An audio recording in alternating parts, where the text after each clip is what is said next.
নিজের স্ত্রীর সাথে সর্বোচ্চ সুন্দর ব্যবহার করতে হবে ভাইরা।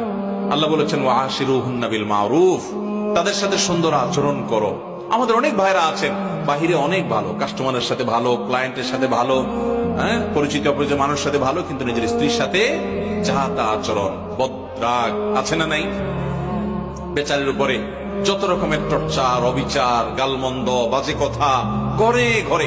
অনেক লোক আছে বাহিরে অনেক সভ্য ভদ্র, ওনাকে মানুষ অনেক ভালো জানে, কিন্তু ওনার বউ জানে ওনার চরিত্রের হাল কি, ঠিক কিনা? এই জন্য নবী করিম সাল্লাল্লাহু আলাইহি ওয়াসাল্লাম বলেছেন যে খায়রুকুম খায়রুকুম লিআহলি ওয়া আনা খায়রুকুম লিআহলি। তিনি বলেছেন তোমাদের মধ্যে সবচেয়ে ভালো মানুষ কে? এই মাহফিলের মধ্যে সবচেয়ে ভালো মানুষ কে?